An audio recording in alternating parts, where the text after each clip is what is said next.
बच्चों नमो नमः। आज हम कक्षा अष्टमी की पुस्तक सुरभि का तृतीय पाठ पढ़ेंगे, जिसका शीर्षक है अहम नदी अस्मि। मैं नदी हूँ। अहम नदी अस्मि, मैं नदी हूँ।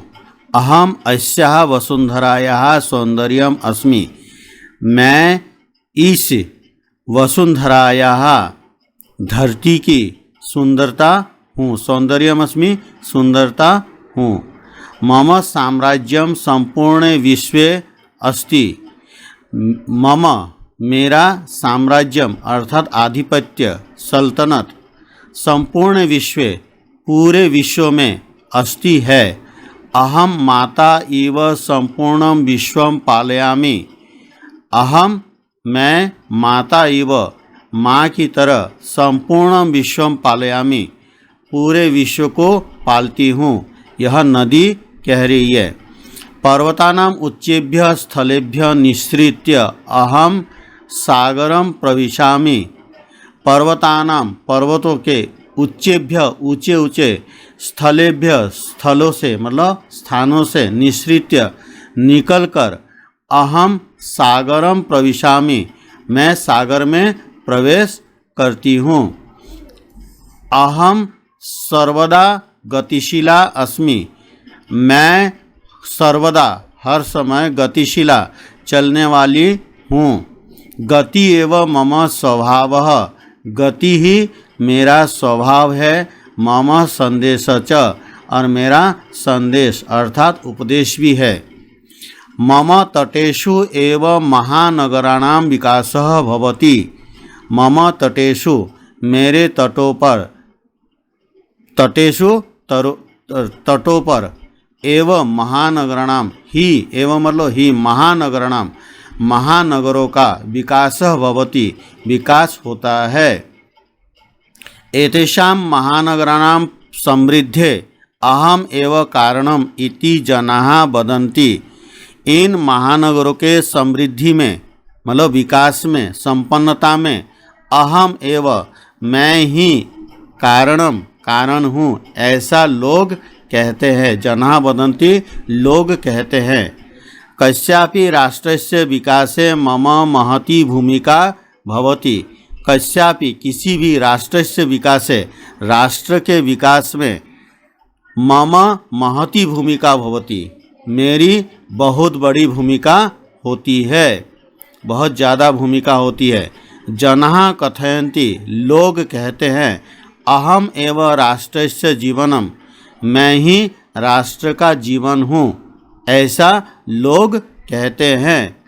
भवन्तः जानन्ति यत् जलम बिना जीवनम न। आप लोग सभी जानते हैं। भवन्तः जानन्ति, आप लोग सभी जानते हैं। यत् कि जलम बिना जीवनम न, जल के बिना जीवन नहीं है। मम जलम पीत्वा एव सर्वे जीवन्ति। मम मेरा जलम पीत्वा जल पीकर एव सर्वे जीवन्ति पीकर ही सभी जीवित रहते हैं, जीते हैं। मम जलेन एव कृषकाः क्षेत्राणि सिंचन्ति। मेरे जल से ही कृषकाः किसान क्षेत्राणि अपने खेतों को सींचते हैं मतलब सिंचन करते हैं। अतः अहम भोजनेन अपि जनान् पालयामि। इसलिए मैं भोजन से भी जनान् पालयामि लोगों का पालन पोषण करती हूँ। भारते मम अनेकानि रूपाणि सन्ति। भारत में मेरे बहुत सारे रूप हैं। उत्तरस्यां दिशि अहम सिंधु नामना विख्याता। उत्तर दिशा में मैं सिंधु नाम से प्रसिद्ध हूँ। अत्र एव झेलम चनाब रावी व्यास सतलुज इति पंचधारा मयि मिलन्ति। यहीं पर अत्र एव यहीं पर झेलम चनाब रावी व्यास सतलुज ऐसी 5 धाराएं मेरे में मिलती है।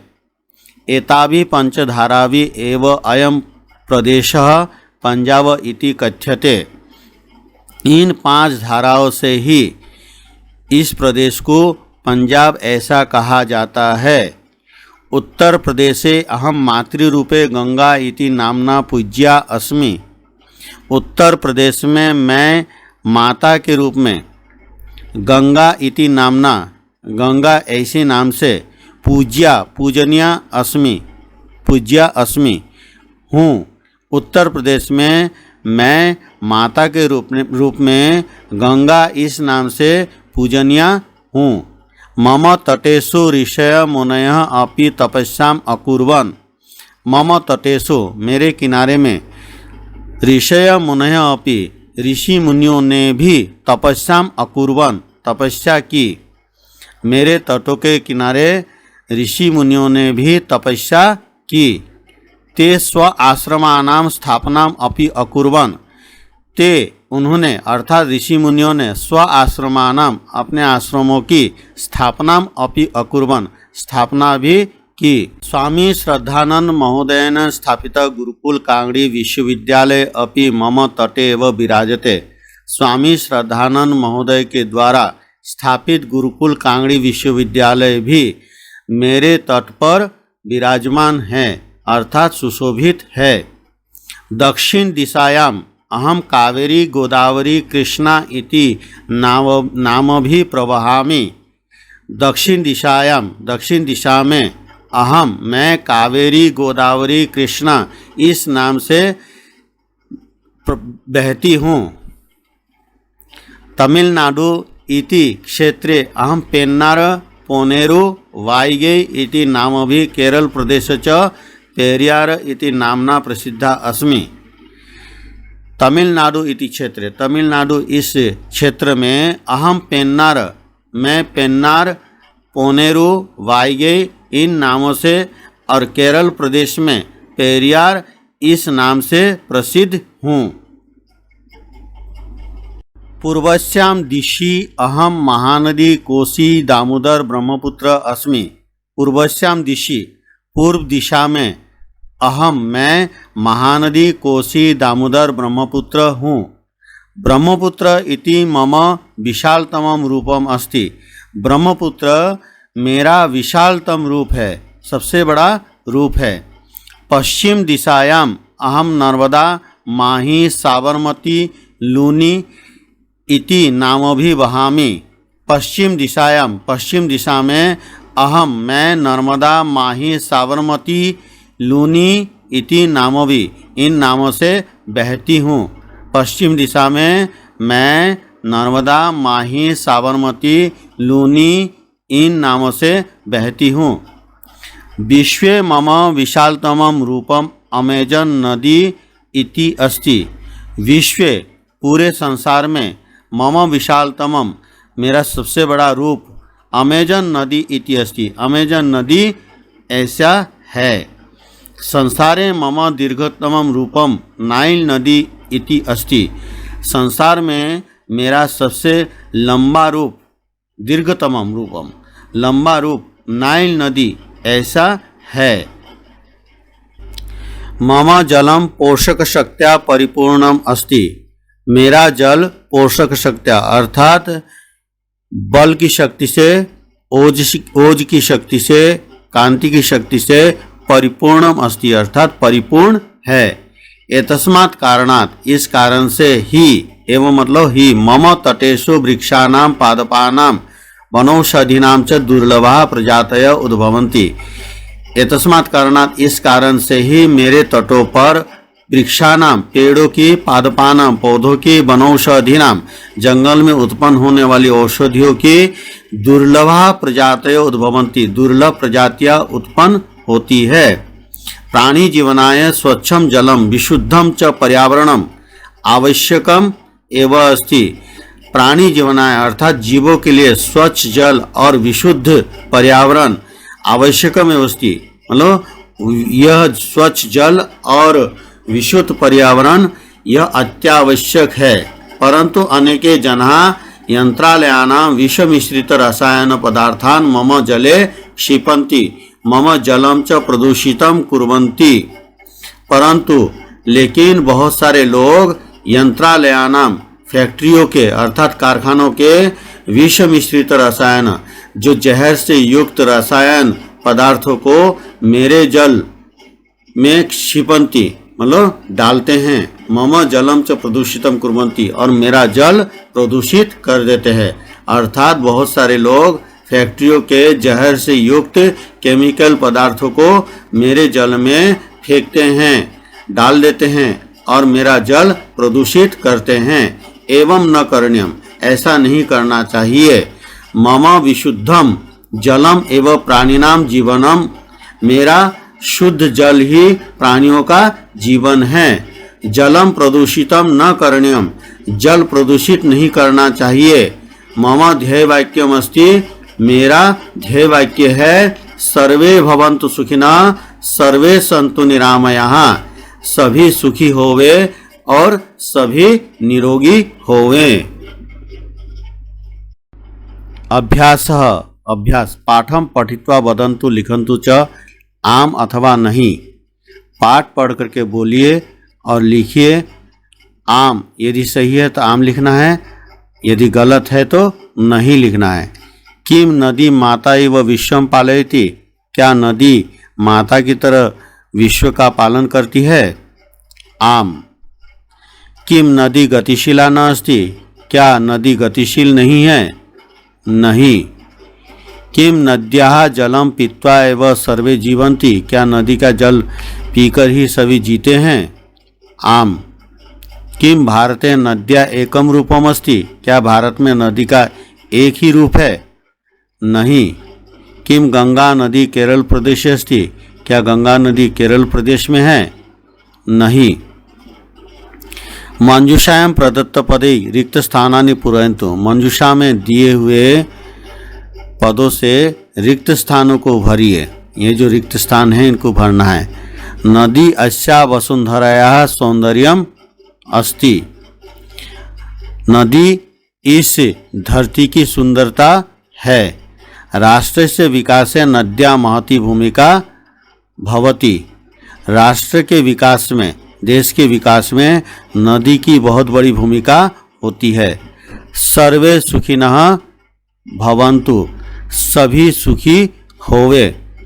मुनयः आश्रमानां स्थापनां नदी तटे अकुर्वन्, ऋषि मुनियों ने आश्रमों की स्थापना नदी के किनारे किया। भारते नद्या अनेकानि रूपानि सन्ति, भारत में नदी के बहुत सारे रूप हैं। मंजूषायाः उचितम अर्थम चित्वा लिखन्तु, मंजूषा में से उचित अर्थ चुनकर लिखिए। वसुंधरायाः भूमेः सागरम समुद्रम तटे तीरे प्रसिद्धा विख्याता विश्वे संसारे। एतेषां प्रश्नानां उत्तराणि एक पदेन वदन्तु लिखन्तु च, इन प्रश्नों के उत्तर एक पद में बोलिए और लिखिए। कस्याः साम्राज्यं संपूर्ण विश्वे अस्ति, नद्याः, किसका साम्राज्य पूरे संसार में है। कुत्र महानगराणां विकासो भवति, नद्या तटेषु, कहाँ महानगरों का विकास होता है। नदी जलेन एव के क्षेत्राणि सिंचन्ति, कृषकाः, नदी के जल से कौन अपने खेतों को सींचते हैं? किसान। नद्या विशालतमं रूपम किम, नदी का विशालतम रूप की क्या है? अमेजन नदी। नद्या जलम कया परिपूर्णम अस्ति, नदी का जल किससे परिपूर्ण है? पोषक शक्त्या।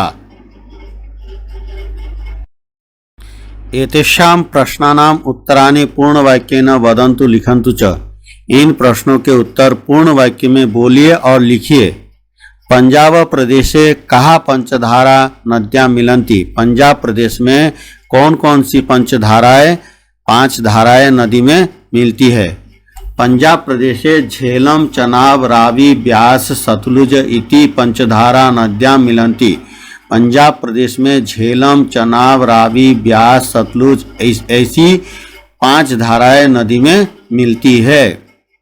स्वामी श्रद्धानंद महोदयेन नद्या तटे किम स्थापितम, स्वामी श्रद्धानंद महोदय ने नदी के किनारे किसकी स्थापना की? स्वामी श्रद्धानंद महोदयेन नद्याः तटे गुरुकुल कांगड़ी विश्वविद्यालय स्थापित। स्वामी श्रद्धानंद महोदय ने नदी के तट पर गुरुकुल कांगड़ी विश्वविद्यालय की स्थापना की। जनाः नद्याः जले किं क्षिपन्ति, लोग नदी के पानी में क्या फेंकते हैं? जनाः नद्याः जले यंत्रालयानां विष मिश्रित रसायन पदार्थान् क्षिपन्ति, लोग नदी के जल में कारखानों के विष मिश्रित रसायन पदार्थों को फेंकते हैं, अर्थात जहर से मिश्रित केमिकलों को फेंकते हैं। नद्याः तटेषु केषां दुर्लभा प्रजातयः उद्भवन्ति, नदी के तटों पर किनकी दुर्लभ प्रजातियां उत्पन्न होती है? नद्याः तटेषु वृक्षाणां पादपानां वनौषधीनां च दुर्लभा प्रजातयः उद्भवन्ति, नदी के तटों पर पेड़ों की, पौधों की और जंगल में उत्पन्न होने वाली औषधियों की दुर्लभ प्रजातियां उत्पन्न होती है। नद्याः ध्येयवाक्यं किम् अस्ति? नद्याः ध्येयवाक्यं किम् अस्ति, नदी का ध्येयवाक्य क्या है? नद्याः ध्येयवाक्यम् अस्ति सर्वे भवन्तु सुखिनः सर्वे सन्तु निरामयाः। नदी का ध्येयवाक्य है सभी सुखी होवे, सभी निरोगी होवे। स्थूल पदम आधृत प्रश्न निर्माणं कुर्वन्तु, मोटे पदों को आधार मान करके प्रश्न निर्माण करिए। गति एव मम स्वभाव मम संदेश च अस्ति, गति एव, गति ही मेरा स्वभाव है और मेरा संदेश च अस्ति, मेरा उपदेश भी है।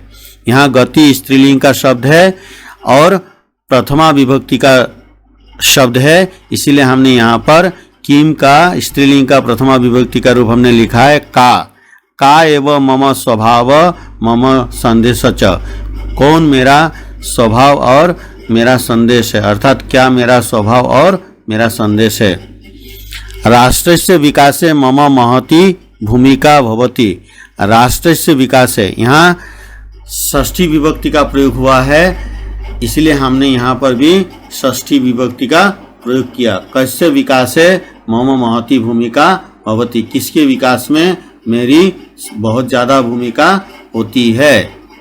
मम तटेषु ऋषयः तपस्यां कुर्वन्ति, मेरे तटों पर ऋषि मुनि तपस्या करते हैं। यहाँ ऋषयः प्रथमा विभक्ति का रूप है और पुल्लिंग का है, इसलिए हम यहाँ पर के का प्रयोग किया है। किम का जो है पुल्लिंग के प्रथमा विभक्ति बहुवचन में के का प्रयोग हुआ है। मम तटेषु के तपस्यां कुर्वन्ति, मेरे तटों पर कौन तपस्या करते हैं। प्राणी जीवनाय विशुद्धम पर्यावरणम आवश्यकम अस्ति, प्राणी जीवनाय, जीवों के लिए विशुद्ध पर्यावरणम, विशुद्ध शुद्ध पर्यावरण आवश्यक है। यहाँ पर प्राणी जीवनाय में चतुर्थी विभक्ति का प्रयोग किया गया है एक वचन का, इसलिए हम यहाँ पर भी कस्मै विशुद्धम पर्यावरणम आवश्यकम अस्ति। नद्याः जलम प्रदूषितम न करणीयम, नद्याः जलम, नदी का जल प्रदूषित नहीं करना चाहिए। यहाँ नद्याः में षष्ठी विभक्ति एक वचन का प्रयोग किया गया है स्त्रीलिंग में, इसीलिए हम यहाँ पर स्त्रीलिंग षष्ठी विभक्ति एक वचन में कस्या जलम प्रदूषितम न करणीयम। मूल्यात्मकः प्रश्न, मूल्यात्मक प्रश्न। भवन्तः जानन्ति एव यत् अद्यत्वे नदीनां स्थिति कीदृशी अस्ति, आप सभी जानते ही हैं यत् कि आजकल नदियों की स्थिति कैसी है। जनाः प्रतिदिनं नदीषु अवकरं क्षिप्त्वा नदीः प्रदूषिता कुर्वन्ति, जनाः लोग प्रतिदिनं हर रोज नदीषु अवकरम क्षिप्त्वा, नदियों में अवकरम मतलब गंदगी डालकर, कूड़ा करकट डालकर नदियों को प्रदूषित करते हैं। भवान भवती स्वनगरे नदीनां स्वच्छताय किम किम कर्तुं शक्नोति, आप अपने नगर में नदियों की स्वच्छता के लिए क्या क्या कर सकते हैं। लिखन्तु वदन्तु च, लिखिए और बोलिए। गतिविधि भारतस्य मानचित्रे प्रमुखा नदी दर्शयित्वा तासां नामानि अपि लिखन्तु, भारत के मानचित्र में प्रमुख नदियों को दिखाकर उनके नामों को भी लिखिए। व्याकरण नोट, यहाँ प्रयोग किया गया व्याकरण भाग केवल बच्चों के लिए हैं, जिससे बच्चे सुगमता से अभ्यास कर सकें। विस्तृत जानकारी के लिए व्याकरण शास्त्र का अवलोकन करें। कारक, क्रियान्वयित्वम कारकत्वम, क्रिया के साथ जिस शब्द का सीधा संबंध होता है उसे कारक कहते हैं। शास्त्रीय सिद्धांत के अनुसार कारकों की संख्या केवल 6 है। कर्ता कर्म च करणम संप्रदानम तथैव च अपादान अधिकरणे इत्याहु कारकाणि षट्। कारक, कर्ता, कर्म, करण, संप्रदान, अपादान, अधिकरण। विभक्ति प्रथमा, द्वितीया, तृतीया, चतुर्थी, पंचमी और सप्तमी। इन कारकों का ग्रहण किया गया है और इन विभक्तियों का ग्रहण किया गया है। षष्ठी और संबोधन को ग्रहण नहीं किया है। इसके बारे में विस्तृत चर्चा आप अपनी कक्षा में कीजिएगा। उपपद विभक्ति, जब किसी उपपद पद के समीप या विशिष्ट पद के कारण किसी शब्द में कोई विभक्ति प्रयोग में आती है उसे उपपद विभक्ति कहते हैं। अर्थात जो विभक्ति किसी पद विशेष के योग में प्रयुक्त होती है उसे उपपद विभक्ति कहते हैं। जैसे शिवाय नमः, नमः के कारण चतुर्थी विभक्ति का प्रयोग हुआ। व्याकरणम कारक, कर्तृकारक, कर्ताकारक, प्रथमा विभक्ति। निम्नलिखितानि वाक्यानि पठन्तु अवगच्छन्तु च, निम्नलिखित वाक्यों को पढ़िए और समझिए। महात्मा कुटीरे वसति स्म, महात्मा कुटीर में अपनी कुटिया में रहते थे। सज्जना सत्य मार्गम न त्यजन्ति, सज्जन सत्य मार्ग को नहीं छोड़ते हैं। सत्पुरुषः सर्वविधं सहयोगम करोति, सत्पुरुष सज्जन व्यक्ति हर प्रकार से सहयोग करता है।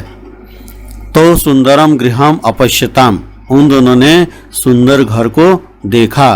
नदी वसुंधरायाः सौंदर्यमस्ति, नदी वसुंधरा की सुंदरता है, अर्थात धरती की सुंदरता है। नदी धरती की सुंदरता है। कृषका क्षेत्राणि सिंचन्ति, कृषक किसान खेतों को सींचते हैं।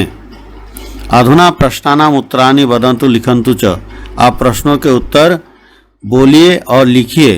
कुटीरे कः वसति स्म, कुटीर में कौन रहते थे? महात्मा। के सत्य मार्गम न त्यजन्ति, कौन सत्य का रास्ता, सत्य का मार्ग नहीं छोड़ते हैं? सज्जनाः, सज्जन लोग सत्य का मार्ग नहीं छोड़ते हैं। कः सर्वविधं सहयोगम करोति, सत्पुरुषः। को सुंदरम गृहम अपश्यताम, तो सुंदरम गृहम अपश्यताम। का वसुंधरायाः सौंदर्यमस्ति, नदी वसुंधरायाः सौंदर्यम अस्ति। के क्षेत्राणि सिंचन्ति, कृषकाः, कृषकाः क्षेत्राणि सिंचन्ति। यहाँ जो प्रश्न किया गया है, इन प्रश्नों के जो उत्तर है पहले दिए गए वाक्यों में हैं। पहले जो मोटे अक्षरों में जो पद है ये सब करता है, और इधर जो प्रश्नवाचक शब्द है ये उनके स्थान पर आया है। तो इसलिए जिन्होंने कार्यों को किया, कार्य को संपन्न किया, उनको हम क्या कहेंगे? कर्ता कहेंगे। तो यहाँ महात्मा कुटीरे वसति स्म, कः कुटीरे वसति स्म, कुटीरे कः वसति स्म, तो महात्मा उत्तर आया। तो रहने का कार्य कौन करता था? महात्मा करता था। तो ठीक इसी प्रकार से सारे के सारे जो उत्तर है यहाँ पर दिए हुए हैं।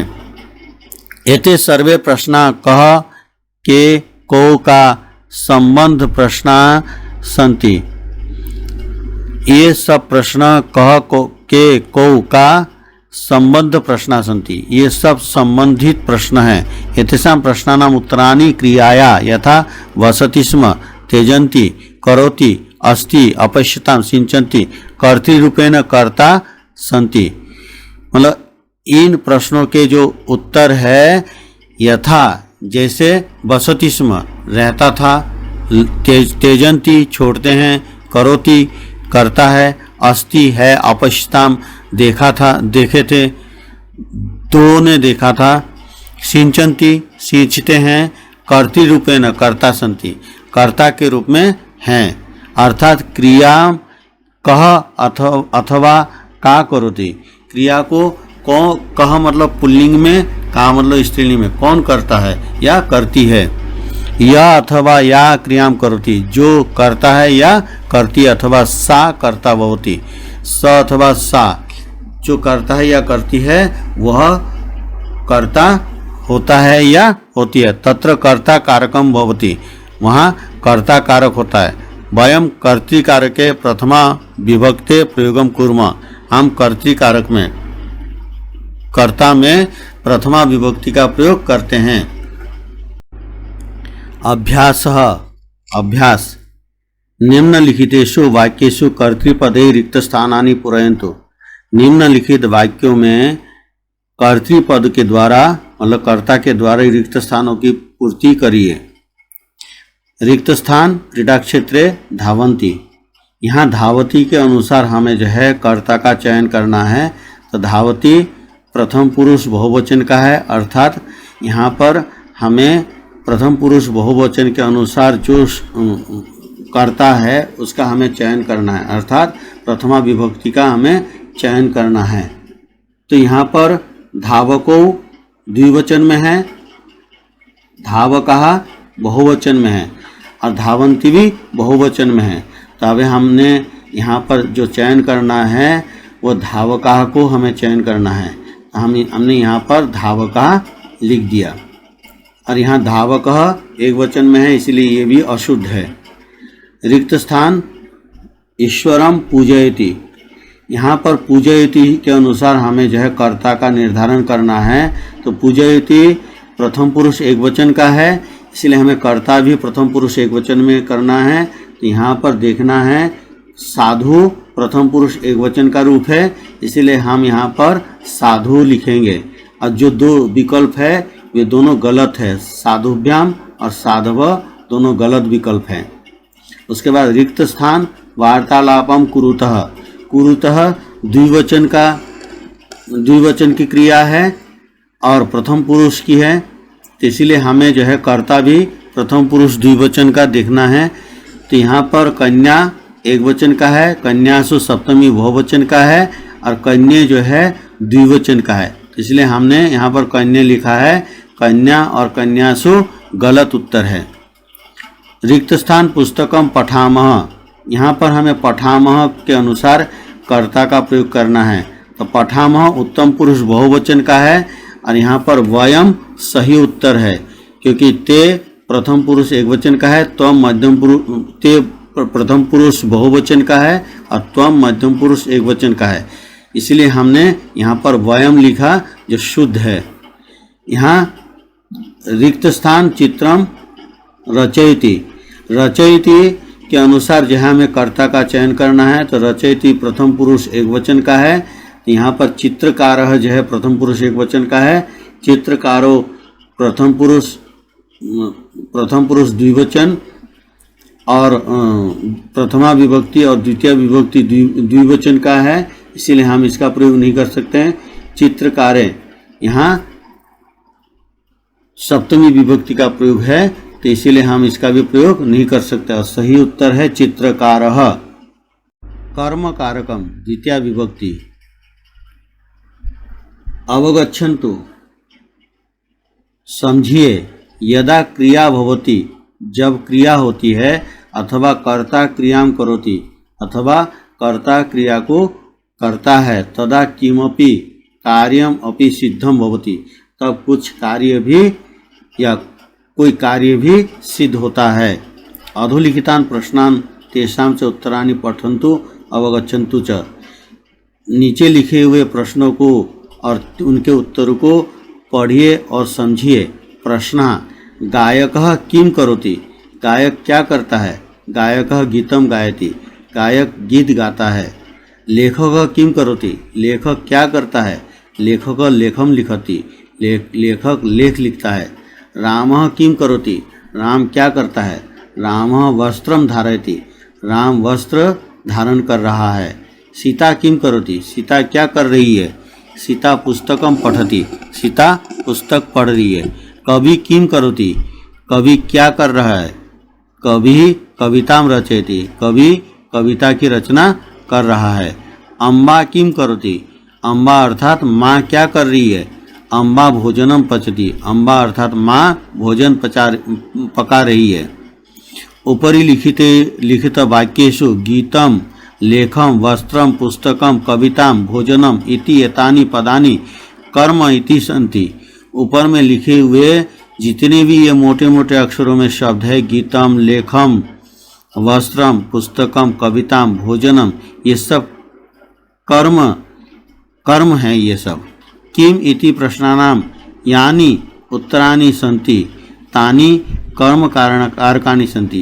इन किम के अनुसार जो हमने प्रश्न किया, उनका जो भी उत्तर आया है वो सब कुछ जो है कर्म है।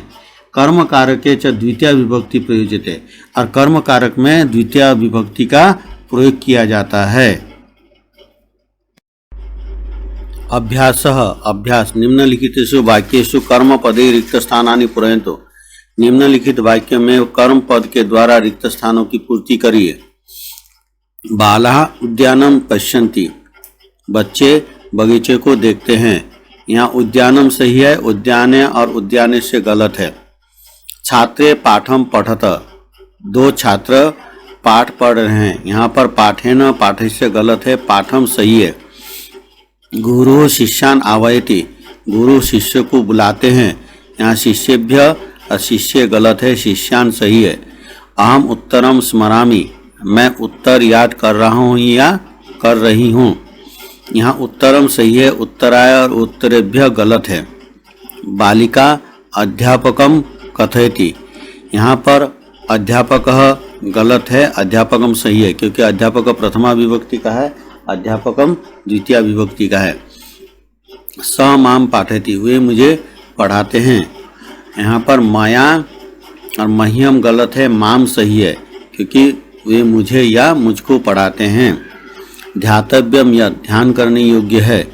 यदा विभक्ते प्रयोगः कारकाधारितम न भवति, जब विभक्ति का प्रयोग कारक के आधारित नहीं होता है, अर्थात साधारण प्रयोग नहीं होता है, अपितु कस्यचित् शब्द से योगे भवति, अपितु किसी दूसरे शब्द के संपर्क में आने से अलग प्रयोग होता है, तदा तत्र उपपद विभक्ति भवति, तब वहाँ उपपद विभक्ति होती है। यथा उभयतः अभितः परितः बिना प्रति एतेषां पदानां योगे अपि द्वितीया विभक्ते प्रयोगः भवति। जैसे उभयतः अभितः परितः बिना प्रति, इन शब्दों के, इन पदों के योग में भी द्वितीया विभक्ति का प्रयोग होता है। इनके अलावा और भी बहुत सारे शब्द हैं। उदाहरणम दृष्ट्वा रिक्त स्थानानि पूरयन्तु, उदाहरण देकर रिक्त स्थानों की पूर्ति करिए।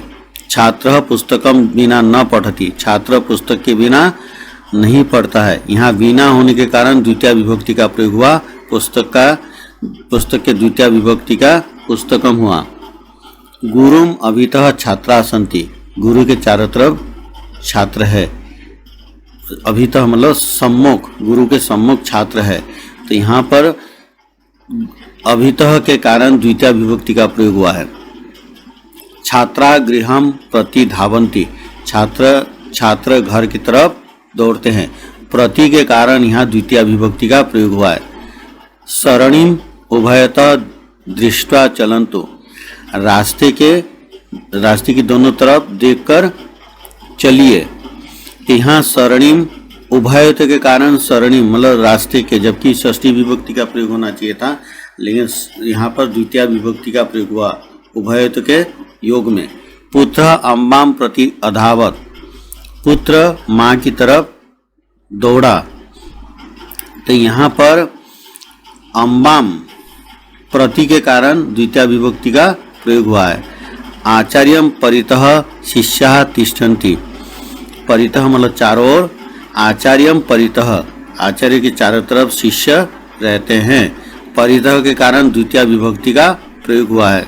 रामः मित्रम बिना न तिष्ठति क्रीडति, राम मित्र के बिना नहीं खेलता है, तो यहाँ पर बिना के कारण मित्रम का प्रयोग हुआ है। एवमेव गम धातु प्रयोगे यत्र गम्यते तत्र स्थानवाची शब्दे द्वितीया भवति। गम धातु का जहाँ प्रयोग किया जा रहा है और जहाँ जा रहे हैं, जहाँ जाया जा रहा है, वहाँ स्थानवाची शब्द में द्वितीय विभक्ति का प्रयोग होता है।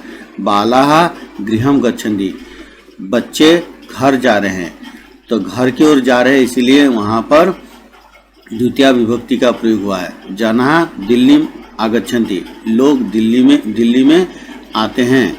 छात्राः पाठशालां गच्छन्ति, छात्र पाठशाला में जाते हैं, तो यहाँ पर द्वितीय विभक्ति का प्रयोग हुआ है। एवं वह रक्ष धातु प्रयोगे अपि यस्य रक्षा क्रियते तस्य अर्थवाची शब्दे द्वितीया भवति। रक्ष धातु के प्रयोग में भी जिसकी रक्षा की जाती है, वहाँ ऐसे अर्थ वाले शब्दों में द्वितीय विभक्ति का प्रयोग होता है। सैनिकाः देशं रक्षन्ति, सैनिक देश की रक्षा करते हैं। जनाः पर्यावरणं रक्षेयुः, लोगों को पर्यावरण की रक्षा करनी चाहिए। हरिश्चंद्र धर्मम अरक्षत, हरिश्चंद्र ने धर्म की रक्षा की। करण कारकम तृतीया विभक्ति, करण कारक तृतीया विभक्ति। निम्नलिखितानि वाक्यानि पठन्तु, निम्नलिखित वाक्य को पढ़िए। काकः मृत्तिकया गृहं निर्मितवान्, कौवे ने मिट्टी से घर बनाया। चटका त्रिणैः स्वगृहं निर्मितवती, चिड़िया ने तिनकों से अपने घर को बनाया। उभौ मिलित्वा सुखेन वसत, दोनों मिलकर सुखपूर्वक रहते हैं। आनंदेन भोजनम करोतु, आनंद पूर्वक भोजन करिए। लिखितेषु वाक्येषु स्थूल पदेषु तृतीया विभक्ति प्रयुक्ता अस्ति। इन ऊपर में जितने वाक्य लिखे हैं, वहाँ जो मोटे मोटे पद दिए गए हैं, उन सभी मोटे मोटे पदों पर तृतीया विभक्ति का प्रयोग किया गया है। तृतीया विभक्ति प्रयोग करण कारके भवति, तृतीया विभक्ति का प्रयोग करण कारक में होता है। अधोलिखितानि वाक्यानि पठन्तु, नीचे लिखे हुए वाक्यों को पढ़िए। छात्रः कलमेन लेखम लिखति, छात्र कलम से अर्थात पेन से लेखम लिखति, लेख लिखता है। अम्बा छुरिकया फलम कृण्डति, माँ चाकू से फल काटती है। सैनिकः शस्त्रेण युद्धम करोति, सैनिक शस्त्र से युद्ध करता है। बालकः पात्रेण जलम पीबति, बालक पात्र से बर्तन से जल पीता है। कृषकः हलेन क्षेत्रम कर्षति, किसान हल से खेत जोतता है। नरः परिश्रमेन कार्यम करोति, मनुष्य परिश्रम से कार्य करता है।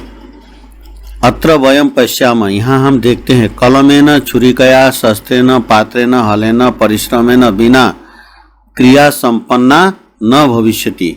यहाँ हम देखते हैं कि कलम, चाकू, शस्त्र, पात्र, हल और परिश्रम के बिना जो क्रिया है वह संपन्न नहीं होगी।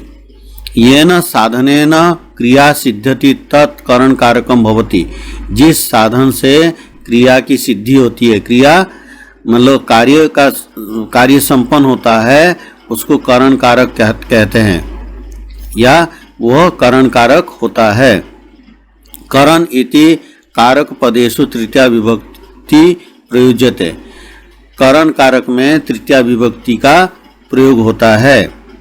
अभ्यास अधोलिखितेषु वाक्येषु मंजूषायां प्रदत्त पदे रिक्त स्थान पूर्तिम कुर्वन्तु, नीचे लिखे हुए वाक्यों में मंजूषा में दिए हुए पदों के द्वारा रिक्त स्थान की पूर्ति करिए। बालकः नेत्राभ्याम चित्रम पश्यति, बालक दो आंखों से चित्र को देखता है।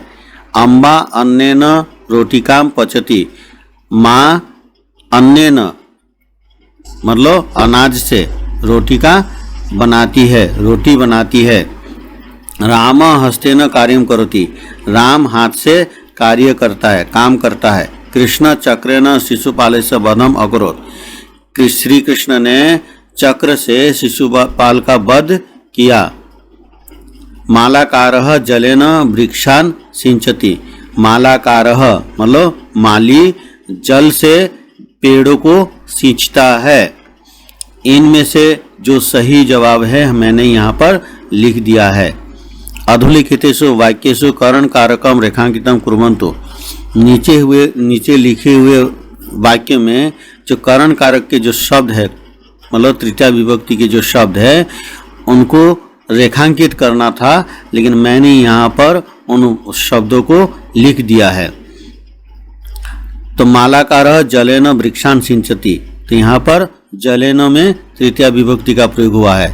सीता स्वरेण गीतम गायति, यहाँ स्वरेण में तृतीया विभक्ति का प्रयोग हुआ है। श्यामः पुष्पैः मालां रचयति, यहाँ पुष्पैः में तृतीया विभक्ति का प्रयोग किया गया है। सूर्यः स्वकिरणैः शीतम हरति, यहाँ स्वकिरणैः में तृतीया विभक्ति का प्रयोग किया गया है। छात्रः उच्चस्वरेण पुस्तकं पठति, यहाँ उच्चस्वरेण इसमें तृतीया विभक्ति का प्रयोग किया गया है। प्रथमे अभ्यासे लिखितेषु वाक्येषु कर्ता कर्म करण क्रिया पदानि पृथक कृत्वा लिखन्तु। प्रथम पहले वाक्य में जो जिन शब्दों का हमने प्रयोग किया गया है उनमें से कर्ता करण कर्म और क्रिया का हमें अलग अलग विभाजन करना है।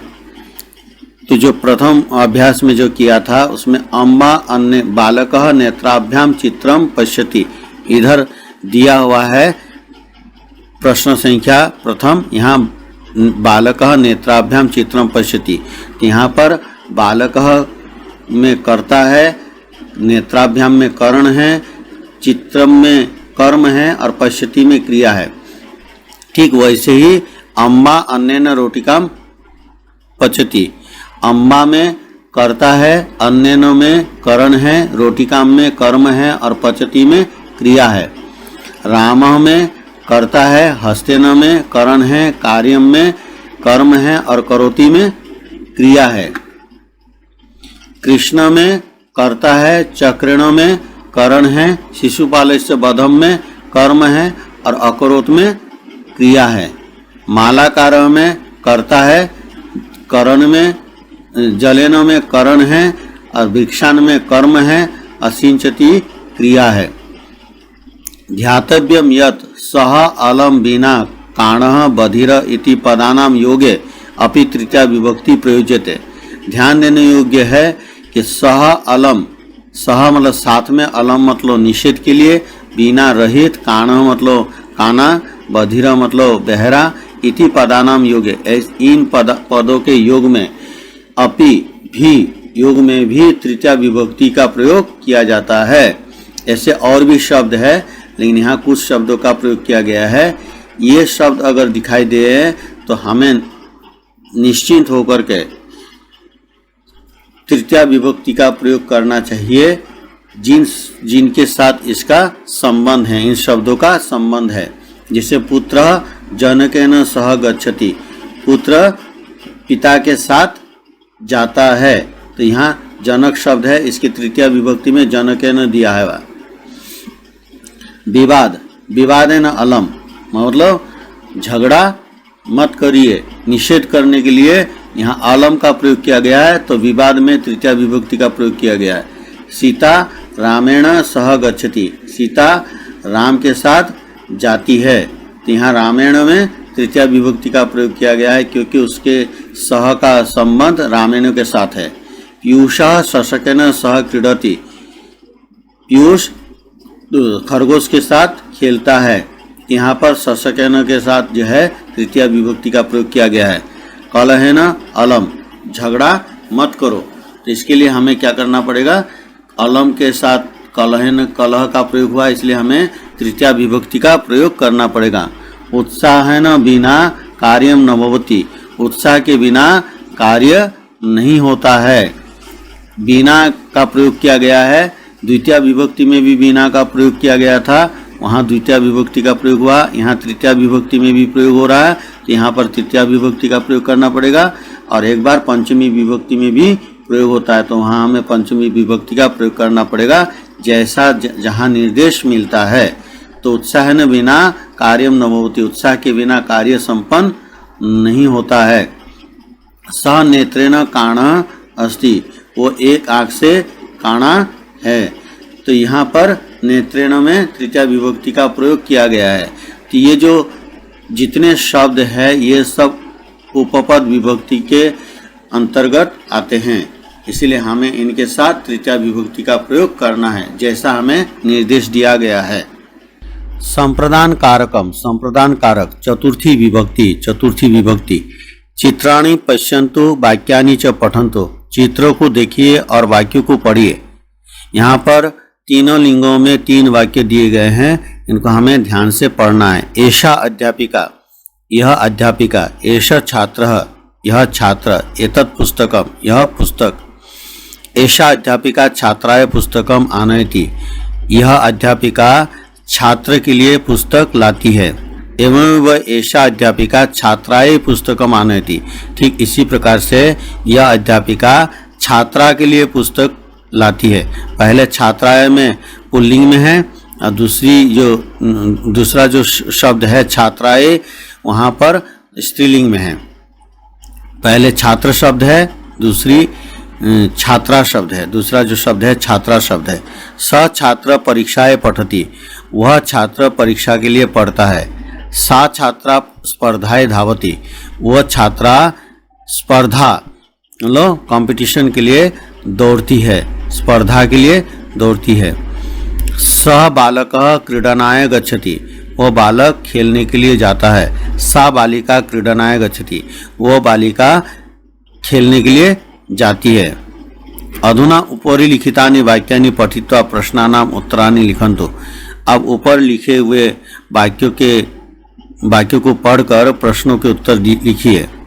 अध्यापिका कस्मै पुस्तकम् आनयति, अध्यापिका किसके लिए पुस्तक लाती है।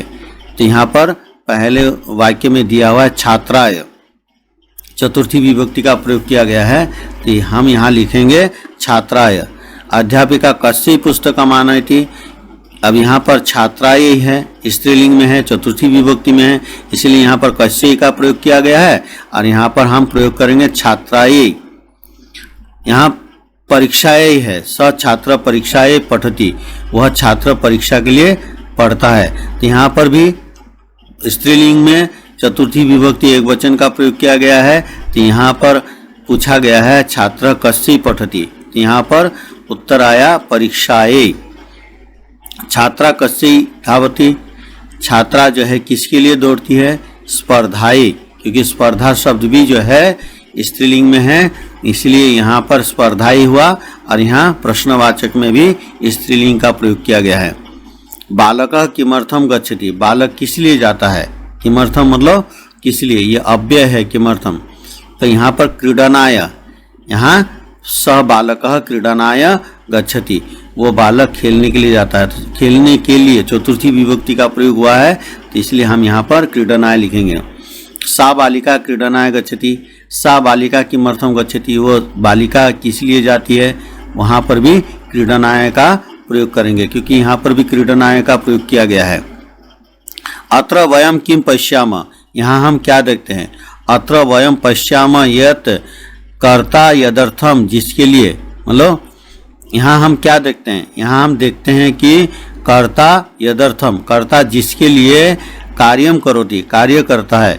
यथा छात्राय छात्राय परीक्षाएं स्पर्धाएं क्रीडनाएं तत्र चतुर्थी विभक्ति प्रयुक्ता अस्ति, जैसे छात्र के लिए, छात्रा के लिए, परीक्षा के लिए, स्पर्धा कंपटीशन के लिए, खेलने के लिए, वहाँ चतुर्थी विभक्ति का प्रयोग किया गया है, यह प्रयोग है। एतेषु पदेषु संप्रदान कारकम अस्ति, इन पदों में संप्रदान कारक है। यत्र संप्रदान कारकम भवति तत्र चतुर्थी विभक्ति भवति, जहाँ संप्रदान कारक होता है वहाँ चतुर्थी विभक्ति होती है। अभ्यास, अभ्यास अधोलिखितेषु वाक्येषु मंजूषायाम प्रदत्त पदे रिक्त स्थानानि पूरयन्तु, नीचे लिखे हुए वाक्य में मंजूषायाम प्रदत्त पदे, जो यहाँ दिए हुए शब्द हैं, पद है, इन पदों के द्वारा रिक्त स्थानानि पूरयन्तु, रिक्त स्थानों की पूर्ति करिए। छात्र पठनाय उपविशति, यहाँ पर पठनाय है तो हमने सही जो जवाब है, सही जो उत्तर है वो हमने लिख दिया है। नरः भोजनाय तिष्ठन्ति, सैनिकः युद्धाय गच्छति, ईश्वर रक्षणाय आगच्छति, नर्तकी नृत्याय सज्जी भवति। छात्र पठनाय उपविशति, छात्र पढ़ने के लिए बैठता है। नरः भोजनाय तिष्ठन्ति, मनुष्य भोजन के लिए रहते हैं। सैनिकः युद्धाय गच्छति, सैनिक युद्ध के लिए जाता है। ईश्वर रक्षणाय आगच्छति, ईश्वर रक्षा करने के लिए आता है। नर्तकी नृत्याय सज्जी भवति, नर्तकी अर्थात नाचने वाली नाचने के लिए तैयार हो रही है, सज्जी हो रही है। ध्यातव्यम यत्, ध्यान करने योग्य है। रुच नम दा स्वस्ति इति पदानाम योगे अपि चतुर्थी विभक्ति भवति। रुच नम दा और स्वस्ति इन पदों के योग में भी चतुर्थी विभक्ति का प्रयोग होता है। ऐसे और भी शब्द है, लेकिन यहाँ पर केवल इन शब्दों का प्रयोग किया गया है, तो हमें इनको ध्यान से देखना चाहिए। उदाहरणम दृष्ट्वा रिक्त स्थानानि पूरयन्तु, उदाहरण देखकर रिक्त स्थानों की पूर्ति करिए। बालकाय फलम रोचते, यहाँ रुच धातु का प्रयोग हुआ है, इसीलिए बालकाय में हमने चतुर्थी विभक्ति का प्रयोग किया है। तो बालकाय, बालक शब्द में बालकाय चतुर्थी विभक्ति में।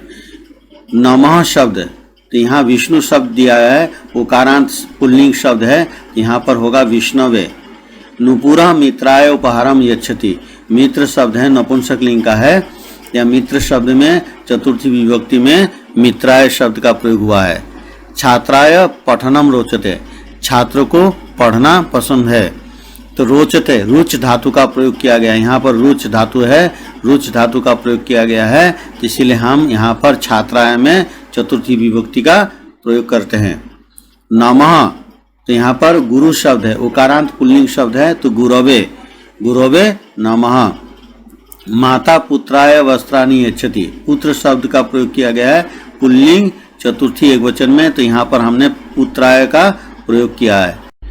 आचार्यः वदति स्वस्ति, यहाँ युष्मत् शब्द का प्रयोग किया गया है, तो युष्मत् के चतुर्थी विभक्ति बहुवचन में युष्मभ्यम होता है। तो आचार्य वदति युष्मभ्यम स्वस्ति, तो स्वस्ति के योग में चतुर्थी विभक्ति का प्रयोग किया गया है कि आप लोगों का कल्याण हो। आचार्य कहते हैं आप लोगों का कल्याण हो। मिश्रितः अभ्यास, मिश्रित अर्थात संयुक्त अभ्यास, मिला जुला अभ्यास। स्थूल पदानाम विभक्तिम तत्कारणम च लिखन्तु, जो मोटे मोटे अक्षरों में जो पद लिखे हुए हैं, उन पदों की जो विभक्तियां हैं, उन विभक्तियों को लिखना है, और किस कारण से उस विभक्ति का प्रयोग हुआ है उस कारण को भी हमें लिखना है। यहाँ पर उदाहरण दिया हुआ है, अलम कलहेन, तो कलहेन में तृतीया विभक्ति का प्रयोग हुआ है। तो तृतीया विभक्ति का प्रयोग क्यों हुआ है? क्योंकि अलम का योग है, इसीलिए उसके योग में, तो इसीलिए हम लिखेंगे तृतीया विभक्ति अलम योगे। परीक्षा में भी हमें इसी प्रकार से लिखना है। बालकाय दुग्धम रोचते, यहाँ बालकाय में चतुर्थी विभक्ति का प्रयोग हुआ है, किसके कारण? रोचते कारण, रुच धातु के कारण। तो यहाँ पर चतुर्थी विभक्ति का प्रयोग हमने लिखा है, किसके कारण? रुच योगे। जैसे यहाँ पर अलम योगे है, ऐसे यहाँ रुच योगे। गुरुम परितः शिष्याः सन्ति, गुरु के चारों तरफ शिष्य हैं, तो यहाँ पर परितः का प्रयोग हुआ है और यहाँ द्वितीय विभक्ति का प्रयोग हुआ है, इसलिए हमने लिखा द्वितीय विभक्ति परितः योगे। पुत्र पित्रा सह भ्रमति, पुत्र पिता के साथ घूमता है, तो पित्रा सह, सह शब्द का प्रयोग किया गया है, इसीलिए हमने यहाँ पर तृतीय विभक्ति का प्रयोग किया। तो इसीलिए हम यहाँ लिखेंगे तृतीय विभक्ति सहयोगे, जिसके कारण तृतीय विभक्ति का प्रयोग हुआ, किसके कारण हुआ? सह के कारण, तो उसके लिए हम तृतीय विभक्ति का प्रयोग करेंगे और यहाँ पर सहयोगे लिखेंगे। परीक्षा में भी हमें इसी प्रकार से लिखना है, सभी बहुत ध्यान से सुने। शिशु मातरम प्रति धावती, शिशु माँ की तरफ दौड़ता है, बच्चा माँ की तरफ दौड़ता है। तो यहाँ पर मातरम में द्वितीय विभक्ति का प्रयोग प्रति के कारण हुआ है, इसलिए हम लिखेंगे मातरम में द्वितीय विभक्ति अप्रति योगे। स भिक्षुकः नेत्रेण काणः अस्ति, वह भिखारी एक आंख से काणा है। तो यहाँ पर जो काणा शब्द है वो उसके कारण जो है नेत्रेण में तृतीय विभक्ति का प्रयोग हुआ है। तो यहाँ पर हमने काणः योगे लिख दिया। सर्वेभ्यः स्वस्ति, सबका कल्याण हो। तो यहाँ पर स्वस्ति के योग में चतुर्थी विभक्ति का प्रयोग होता है, तो हमने यहाँ पर चतुर्थी विभक्ति का प्रयोग किया है और स्वस्ति योगे लिखा है। धन्यवादाः।